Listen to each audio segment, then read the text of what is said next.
Cedric, great to see you at the IBTM 2013. We've had a lovely evening at the Ray Juan Carlos I Hotel, following a day's sort of debating and seminar sessions pre-show. Right. First of all, you're going to be hosting a number of seminar sessions across the week. Tell us what the main focus is going to be and what you hope to get across to delegates. Well, the first session is going to be about the universal question of to certify or not to certify. And it's really looking overall the organization and the industry and saying, do we as a profession need to be certified? Do we need to look at accreditation as a means for creating better awareness of the industry itself and looking at recognition for the professionals that work in this space? And why is that key for the businesses and the associations that travel and meetings professionals are working for? Well, I think we've seen a recession, the U.S. and Europe worldwide, and I think what's happened is a lot of folks have used what we call freelancers, and you don't know necessarily that they are up to par in terms of standards within the industry because budgets have been cut, and now we're getting to a point where the recession is turning. And it's a time to really focus on the fact that there are professionals out there that are certified and qualified to do the job, and those are the individuals that frankly should be doing the work. And how have you been finding sort of your business at the moment with respect to certification is actually going? I mean, you've obviously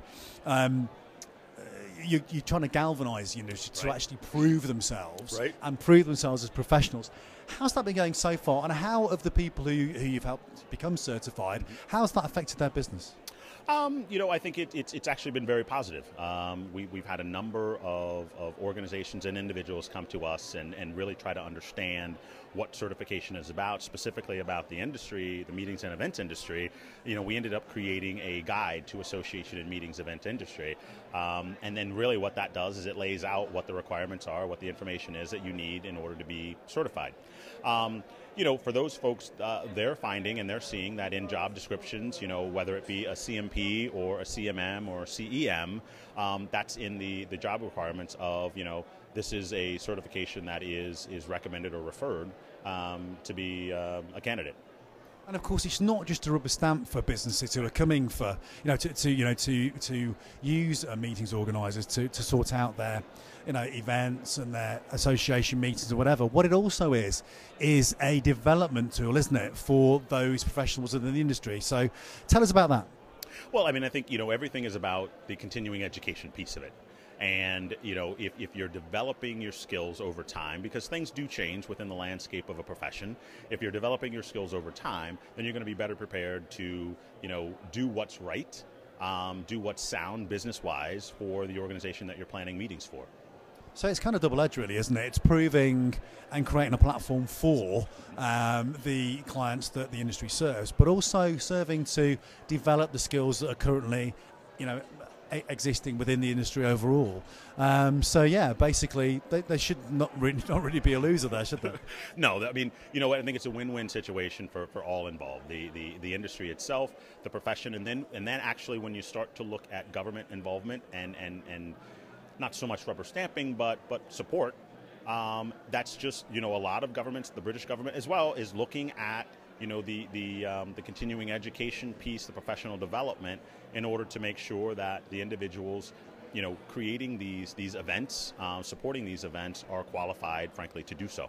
We don't get a situation that we've had in the past whereby the government thinks that everybody's out just for a jolly, and there are serious ROI points for the meetings that we hold.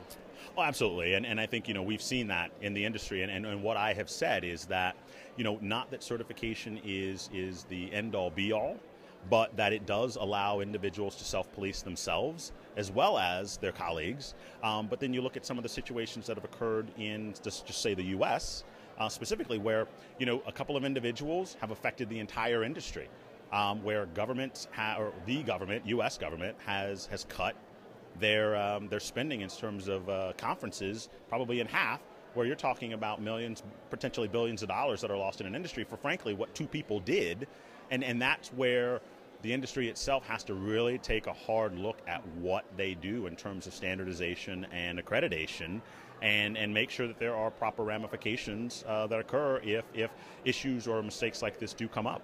And of course, that's not just dollars lost to the industry, it's dollars lost to the economy. Absolutely. Cedric, that's brilliant. Thank you very much for talking to me. Thank you.